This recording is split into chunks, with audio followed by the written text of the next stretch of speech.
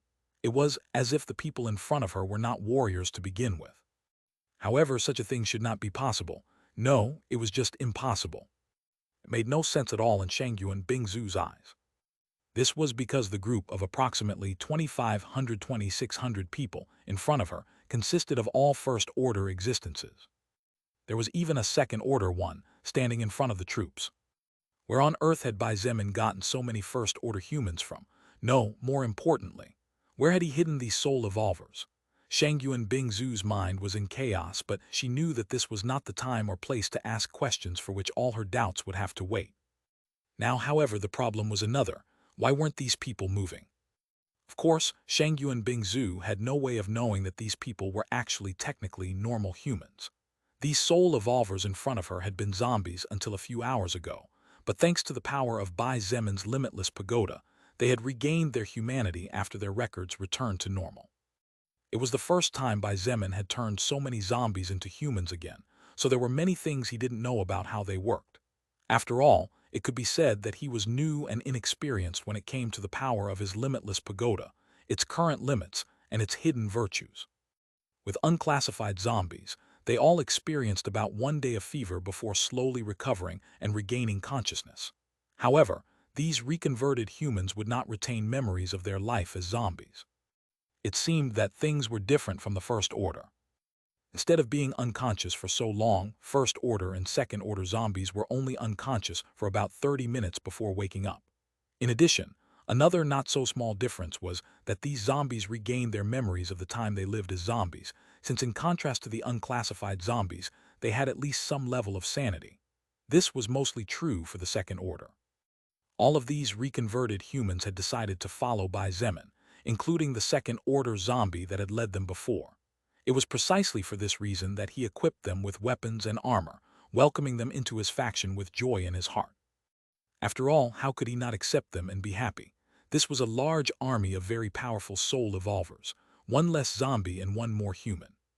What Bai Zemin didn't count on, and something he had overlooked due to the current circumstances, was that, while these reconverted humans were undoubtedly powerful, they had never really fought of their own free will, at least not as humans. This was a somewhat confusing matter, but among the records of the zombie race, combat to the death was a normal thing despite the fear, while it depended greatly and varied from individual to individual in the records of the human race. Just as Shangyuan Bingzhu pondered whether she should punish one to warn the rest of them of the consequences of disobeying a superior on the battlefield, since strange, as it seemed Bai Zemin did not seem to have had time to explain the rules clearly, the only second-order existence among them stepped forward. The former second-order zombie, Yi Feng, looked at his severed hand silently for a moment. It was the hand Bai Zemin had cut off earlier while he was still a zombie.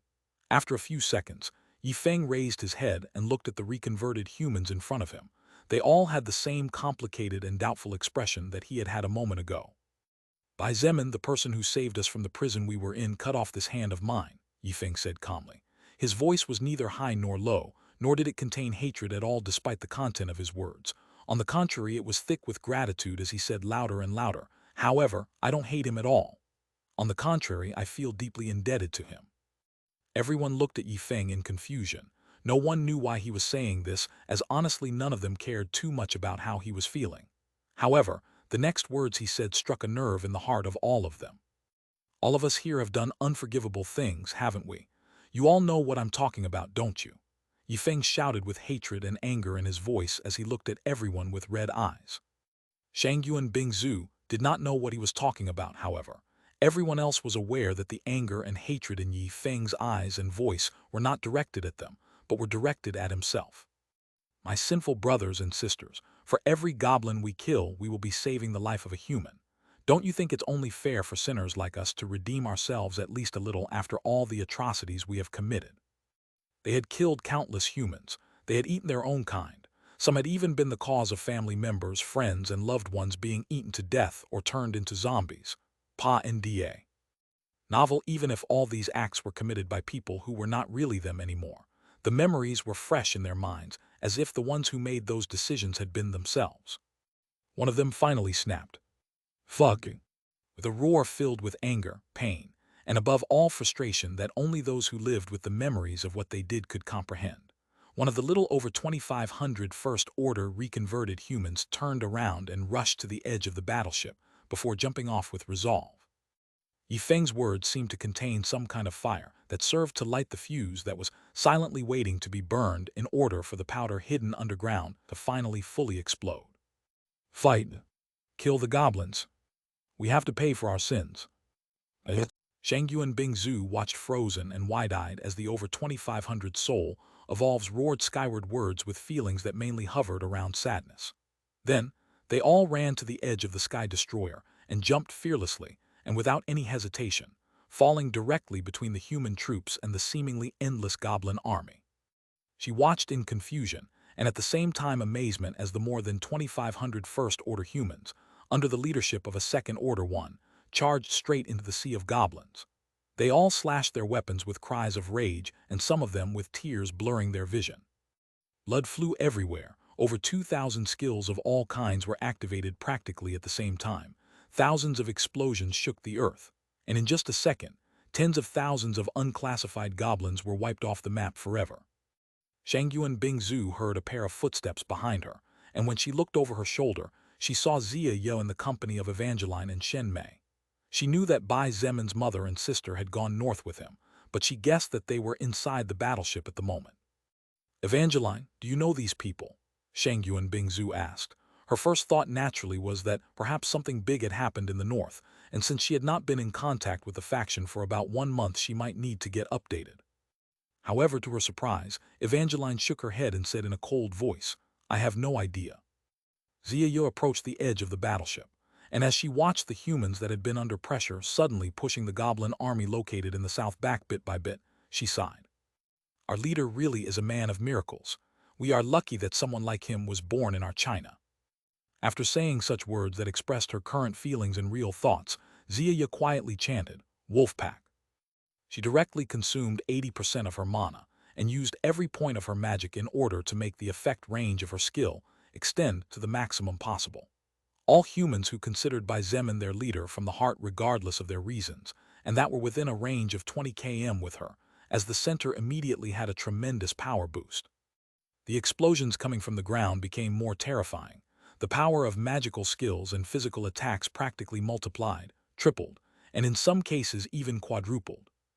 The goblin army was practically being completely crushed at this point. Shangyuan Bingzhu, Evangeline, and Shen Mei immediately had a huge increase in their stats. Shangyuan Bingzhu was calmer as she had experienced this several times in the ruins. However, Evangeline and Shen Mei froze before looking at Ziya in shock. Both Evangeline and Shen Mei knew that Ziya was powerful, tremendously powerful. After all, neither of them could sense the level, quality, or extent of her soul power. However, Evangeline and Shen Mei did not expect to meet an anomaly of such magnitude. She was practically as abnormal as Bai Zemin was, but from a different angle. We small wolves only need to follow the alpha wolf. Only by following the right one can we survive the harsh winter, Ziya said before jumping off the Sky Destroyer. When Ziya joined the battlefield, the already disproportionate war became simply a game for the human side. The blood of the goblins practically became one with the earth, as there was not even an inch without blood on the ground within several kilometers around. Evangeline and Shen Mei still did not understand Ziya very well, however. Shangyuan Bingzhu knew her better. She knew that Ziya's Wolfpack skill had a fatal defect. In fact, Wolfpack could be considered a useless skill as that defect was simply too big. However, it was thanks to Bai Zemin that Ziya found the light, and it was only thanks to his existence that the skill Wolfpack worked. Otherwise, a large part of Ziya's real power would have been sealed for practically the rest of her life. To say that Ziya was practically born and would probably live the rest of her life for, and because of Bai Zemin, was not too wrong considering that everything about her was linked to him. Hey Bingzhu, Bingzhu.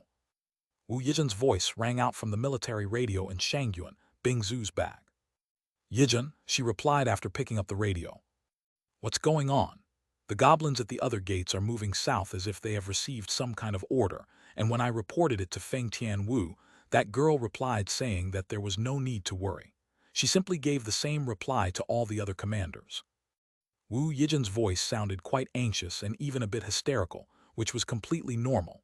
After all, the base had been surrounded for hours, but this was the first time something like this had happened, therefore, the changes naturally made them feel apprehensive.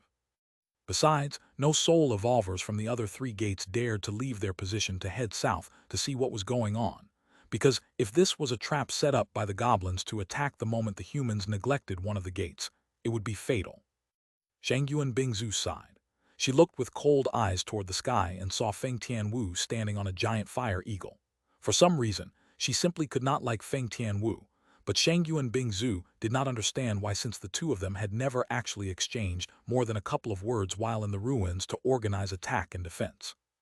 Maybe it was because she was an ice mage and Feng Tianwu was a fire mage. After all, ice and fire could not be close to each other. Little did Shangyuan Bingzhu know what an interesting or perhaps not so interesting future lay ahead for her and Feng Tianwu. Shangyuan Bingzhu shook her head. She realized that those strange soul evolvers she did not know were clearly not following military training at all, and despite being strong, the combat experience they had was miserable to say the least. They didn't even listen to orders and seemed to be releasing their emotions as they slaughtered the goblins. Let's get moving, we need to support the rest of the base. The south side was good, and according to Wu Yijin, most of the goblins were moving south to support the main army that was being crushed there. However, after hours of fighting, there would surely be people who needed to be relieved to be allowed to rest. Back in the sky, the battle between Bai Zemin and the Third Order goblins, as well as the Zeppelins, was at its crucial point. Although the number of enemies had been reduced, and in theory it should be easier, Bai Zemin's body was riddled with wounds that could no longer be considered low or medium level. He had wounds that could easily kill even the bravest of men with pain. However, if Bai Zemin had anything to spare, it was resolve and tenacity, so much so that Lilith could not help but wonder if there was anyone that could compare to him in this kind of aspect. A person came across her mind, but after a second she shook her head. Not even that person was comparable to him when it came to resolution and tenacity, despite the countless similarities. Although if Bai Zemin had a past as sad as that person's, his resolve and tenacity might not be as strong as they currently were. Chapter 733, Massive Destruction. The explosions in the sky came and went, occurring so frequently that in normal times one would need to start wondering at this point if the world would really end, as each explosion was powerful enough to wipe out everything for miles around, just like mini-nuclear bombs. Although the sun was present high in the skies, its light was so opaque that it could be easily ignored, and its only use at this point was practically to let the humans know that in theory, they were still in daylight time, and that the clocks were not misreading the time. It was just that the black sky above their heads was simply too dark, so dark that it could probably be categorized as the darkest night ever recorded in Earth's history. However, even though there was insufficient sunlight, even though there was no moon to illuminate the Earth, and even though there were no stars present to beautify the skies, this did not mean that there was no light or beauty shining above everyone's heads. Boom. Rumble. Despite the distance, the human soul evolvers fighting on the ground against the goblin army suddenly heard a thunderous explosion that by far had surpassed all previous ones. Several of them could not help but raise their heads as if by prior agreement, and their faces lit up with various colors just as the sky and earth did. Beautiful. A female soul evolver couldn't help but mutter those words even in the situation they were in, probably relaxing a bit due to the success the human troops were having in the war against the goblins. Beautiful but also terrifyingly dangerous. A first-order soul evolver next to the girl couldn't help but point out as he looked up at the sky with a pale face. The words of the first-order soul evolver, who was one of the warriors that had done the best in this war after taking the lives of countless goblins and saving several of his companions, were precisely the words that everyone had in their minds as they looked up at the sky with dread. The mana cloud seemed to have been swallowed by some kind of invisible monster, as within a range of approximately 10 kilometers, not even a purple cloud could be seen in the sky. If one looked beyond that 10-kilometer perimeter, one could see the terrifying shock wave pushing all the clouds back, just like the receding ocean tide. More than 10,000 meters above their heads, about 4,000 meters of sky had been tinged by bright purple flames that slowly spun in a spiral shape. Surrounding the purple flames were crimson lightning flashes that intermingled with the sparks of natural white lightning formed by excess mana in the clouds of mana. Standing on the southern wall, Shangyuan Bingzu looked up at the sky with worry written all over her face. She had replaced Feng Tianwu as the sole evolver in charge of this battlefield, and had ordered her to move to the North Gate to support Sun Jun and Wu Keqian, because although the North Gate was the most distant to the Mana Egg located several kilometers away from the South Gate, the lack of a powerful mage in the north was taking its toll on the stamina of all the soul evolvers in that area. With the addition of a powerful second-order mage, a mage with powerful fire skills which was one of the most destructive natural elements in existence, the situation in the north became much more manageable, and all the soul evolvers who were panting and sweating were finally able to take a breath. It's been more than 10 minutes, but he still hasn't returned. Shangyuan Bingzu frowned as she muttered in worry. Considering that the number of enemies was lower at the time she had switched battlefields, and considering that Bai Zemin had managed to wipe out the lives of 4-5 third-order goblins in a minute at most, Shangyuan Bingzu had assumed that he would end everything shortly. However, even after 10 minutes, the explosions in the sky were getting fiercer and fiercer than before, so she couldn't help but worry. But Shangyuan Bingzu could feel that the battle in the skies had just ended. In fact, everyone could feel it. That explosion and the power used was at least 3 times higher than the previous ones, Shen Mei pointed out with a frown. It was just at that moment when countless fragments of shattered metal began to rain down from the sky. The shattered metal fragments were surrounded by purple flames, and even though they disintegrated in a matter of seconds, they left millions of tiny purple traces in the sky, marking the trajectory they had made before being consumed by the powerful flames. It looks like the Zeppelins were destroyed, Evangeline pointed out as she half-closed her eyes. Bang, bang, bang, bang. Just as Evangeline had finished saying those words, 4 bangs broke out from the huge spiral of purple flames and crimson-white lightnings. Goblin. Shang Yuan Bingzu frowned and her heart sank when she saw the 4 goblins falling from the sky. Those were 4 third-order goblins, and they were still alive even though they were tremendously battered. Bai Zemin hadn't managed to kill almost any goblins during all this time. Not only did Shang Yuan Bingzu and the others feel pressured and anxious when they thought of a certain possibility that they did not even want to imagine, but even those who were linked to Bai Zemin through the skilled loyal follower of his lord's subclass felt their hearts clench at the thought. One of the main reasons why so many powerful and brilliant people were willing to follow Bai Zemin was because of his power and the fact that so far and regardless of the circumstances, he had somehow or other managed to end the lives of all the enemies that came his way as he continued to move forward with steady steps. However, Shang Yuan Bingzu and the others knew in their hearts that if Bai Zemin were defeated in combat, the practically blind and religious belief that many of his followers had in him would waver completely. As for what if Bai Zemin fell in combat, everything he had built so far would be destroyed in a second, and those watching from the shadows waiting for the opportunity would immediately pounce like hyenas hoping to get an extra piece of meat. It was then when a crimson flash broke from high in the sky, and when Shang Yuan Bingzu saw what it was, her face turned white as a sheet. The object was a normal spear, however. That spear was encircled by red flames that covered its crimson body. The problem was that Shang Yuan Bingzu had seen Bai Zemin use this attack 2 times in the past, and judging by the terrifying magical power surrounding the spear, it was clear that the disaster it would cause once it hit the ground would not be small. She did not know what had happened in the sky, but Shang Yuan Bingzu was clear that she had to make a move before the skilled Crimson Blood Judgment launched by Bai Zemin hit something. With a pale face, Shang Yuan Bingzu extended both hands forward and used the second activation of his skill Ice Maker, Ice World. Shang Yuan Bingzu's mana practically emptied out completely, and her legs trembled.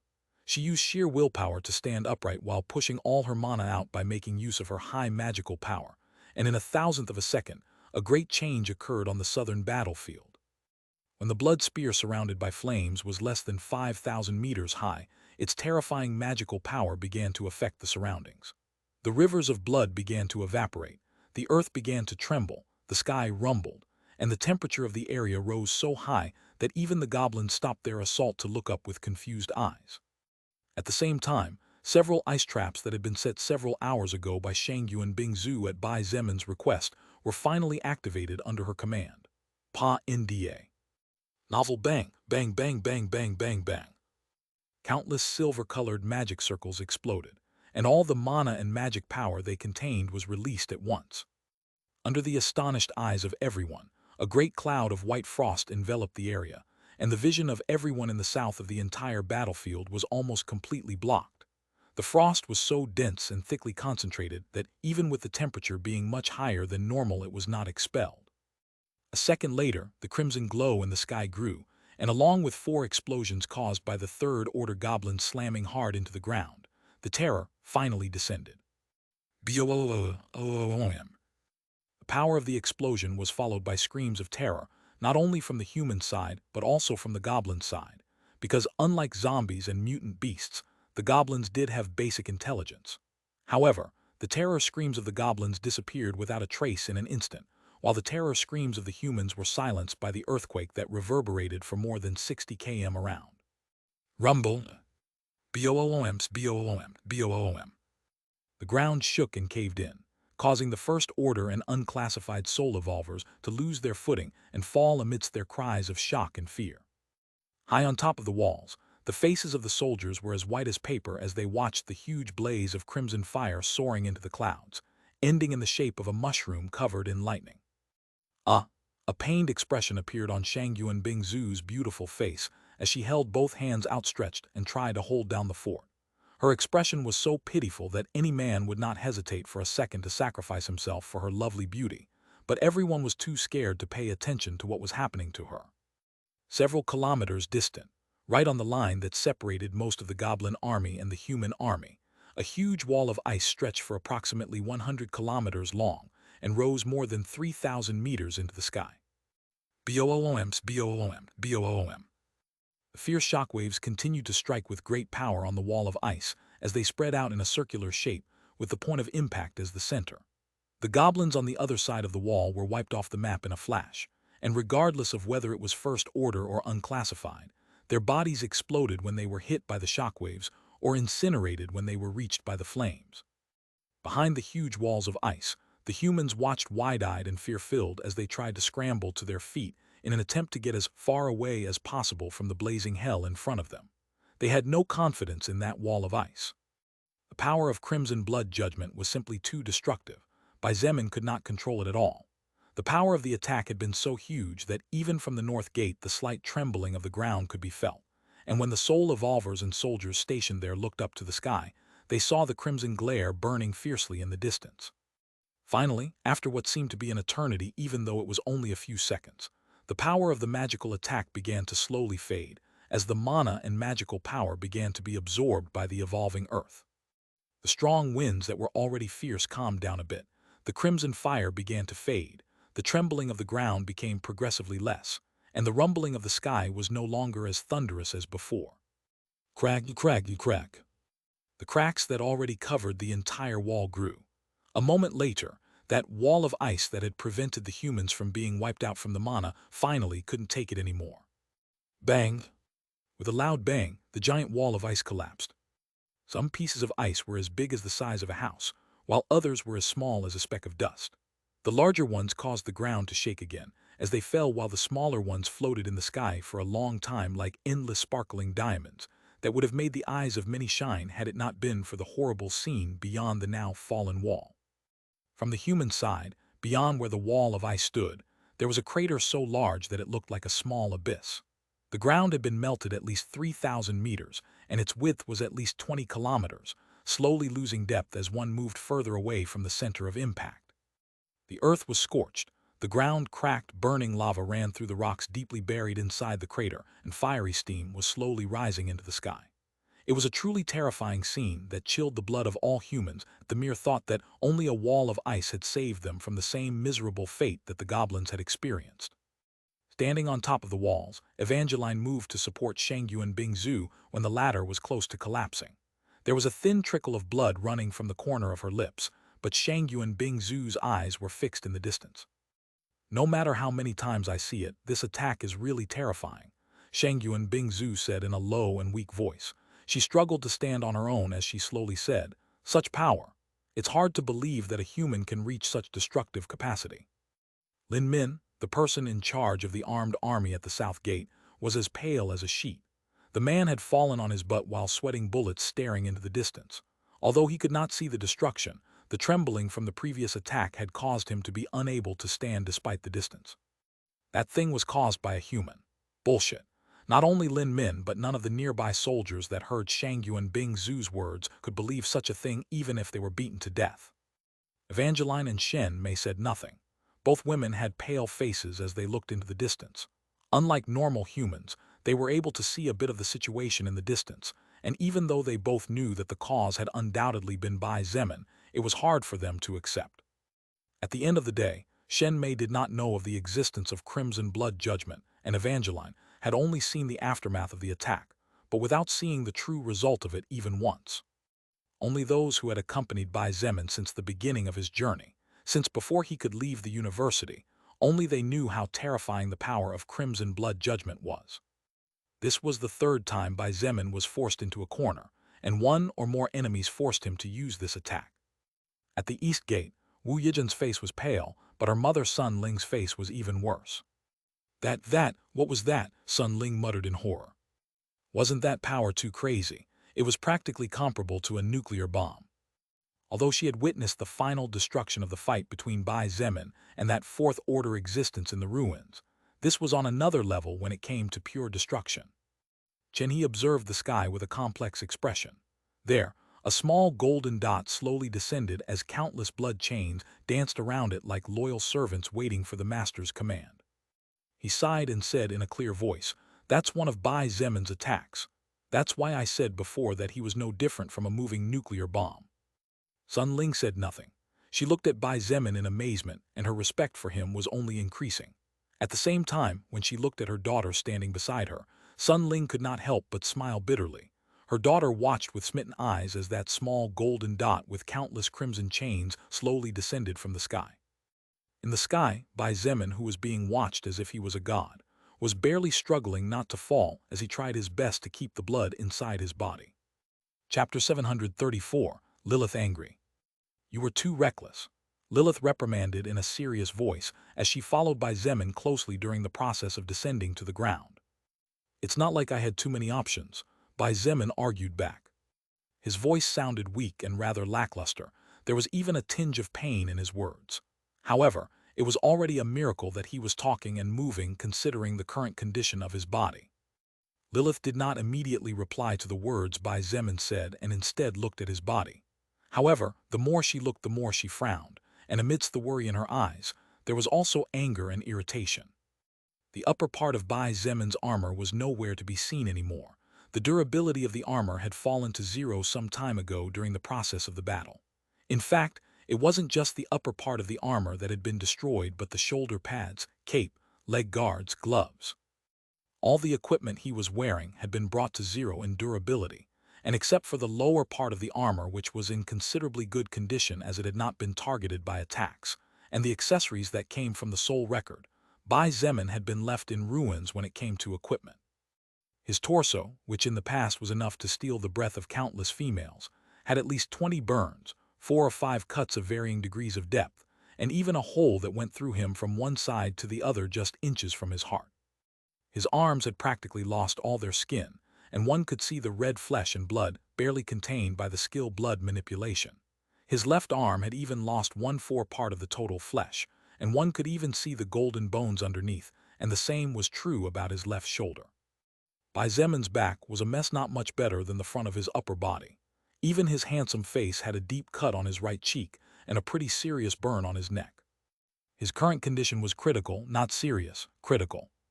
Were it not for Bai Zemin using overlap regeneration to increase his health practically to double in order to improve his current condition a bit, and were it not for the use of blood manipulation to prevent bleeding out and assist in the growth of new tissues, he might die at any moment. Your fighting style. Are you thinking of committing suicide? Lilith frowned tightly, and a flash of anger shone in her ruby eyes as she recalled the previous battle. At first, Bai Zemin had managed to end the lives of a couple of third-order goblins despite suffering quite serious wounds. However, as the seconds and minutes passed, the battle became considerably more complicated for him. The wounds he had suffered had taken their toll on his overall combat power, and thus the strength of his physical attacks and the power with which he balanced using the blood threads had greatly diminished, which also ended up affecting the speed at which he moved. This consequently caused the number of wounds on the body of Bai Zemin to increase and his condition to worsen. A vicious circle from which there was no escape, pa nda. Novel in the end, Bai Zemin managed to win, however, the cost was very high. You let the Zeppelin cannons hit you on more than one occasion only to wound one enemy severely.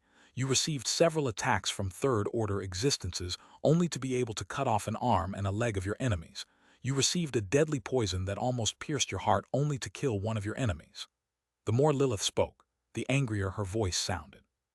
At the end of her words, she was gritting her beautiful teeth as she said in a choked voice, "Abandoning defense altogether while facing enemies whose levels are far above yours is no different from seeking death. Have you ever sat down to think about how I will feel if something happens to you? Have you ever stopped to think about how your family will feel when they see you in this miserable condition?" Bai Zemin felt his head buzzing because of Lilith's shouting. However, he did not dare to say anything. He was aware that his fighting style was not the most suitable in terms of care. At the end of the day, what Lilith said was true, and the way Bai Zemin fought was no different from courting death with every passing second. What Bai Zemin was doing by abandoning all defense for the sake of dealing a good blow to his enemies was basically shouting that if he died at least he would take one more with him.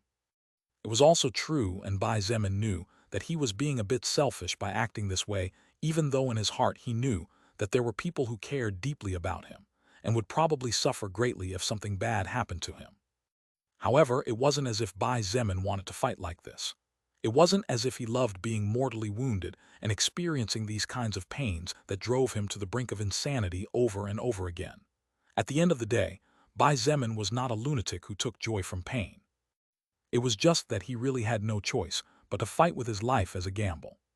The enemies that Bai Zemin was facing this time were all third-order existences, and there were even a handful of second-order existences adding some wood and gasoline to the forest fire.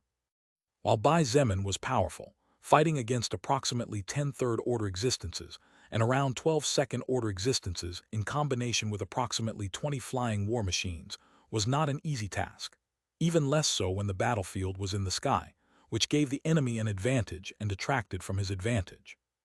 If it was on the ground, Bai Zemin would have used another type of approach, but in the sky, he did not have much of a choice unless he was willing to prolong the combat, which would end up endangering his subordinates and loved ones. After all, on the ground, there was a terrifying war still in progress. Fighting against numerous enemies 2 orders above that had support from flying ships with great firepower, fighting on a battlefield that did not favor him at all, fighting against time. If Bai Zemin wanted to finish off his enemies fast, then he had to sacrifice something. And the only thing he could sacrifice was his safety. Life worked like this, to have something we needed to surrender to something else. Only all-powerful beings were able to monopolize everything without letting go of anything. Unfortunately, Bai Zemin was by no means an all-powerful existence. "Lilith, are you mad?" he asked carefully. Bai Zemin made no excuses, nor did he try to explain his reasons. Although he had practically zero experience dealing with women, as this was his first relationship with a girl, Bai Zemin was sensible enough to understand that, regardless of all logic, from the sentimental side he was wrong and Lilith was right. "You ask me if I'm mad." Lilith's eyes widened, and she looked at him as if she really couldn't wait to tear off a piece of his skin. "If it wasn't for your current condition, I wouldn't mind beating you to death even if the soul record kills me later. You bastard, go die by yourself if you want to die so badly." Bai Zemin opened his mouth to say something, but by the time he wanted to, it was too late. Lilith had disappeared. "Lilith, let's talk." Bai Zemin could still feel that she was near. Even if Lilith was hiding, her essence was practically the air he breathed every second of the day, and besides, she wasn't trying to hide too well either.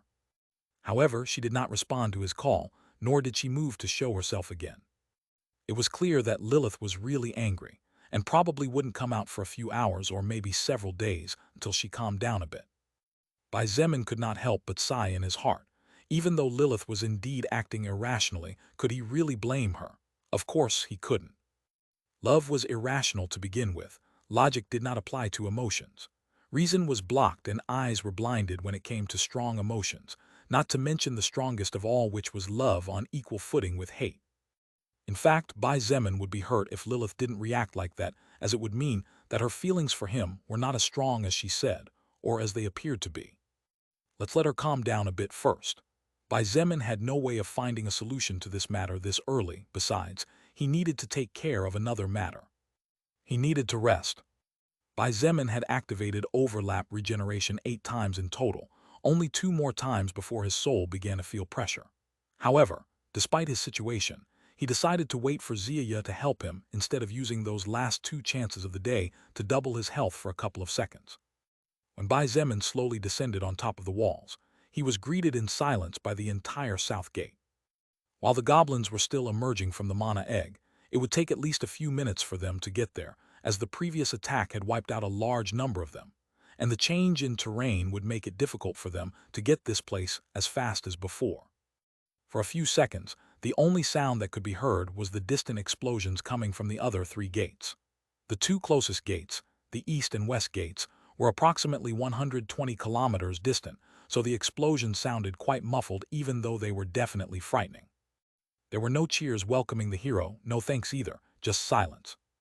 Leaving aside the soul evolvers and soldiers of the Chinese Renaissance faction that were still not too familiar with Bai Zemin, those who had fought alongside him on at least one battlefield observed his current condition in shock. Except for 2 people, this was the first time the rest of them had seen Bai Zemin in such a miserable condition as the one he was now. "You?" She looked at Bai Zemin with wide eyes. Her beautiful blue pair of eyes trembled as she noticed that from her position she could even faintly see his heart beating. She seemed to gather energy from somewhere, and without caring how others would see her from today onwards, she shouted with panic in her voice, "What are you waiting for to sit down?" Shangyuan Bingzu felt her heart being squeezed so tightly that it was becoming difficult to breathe.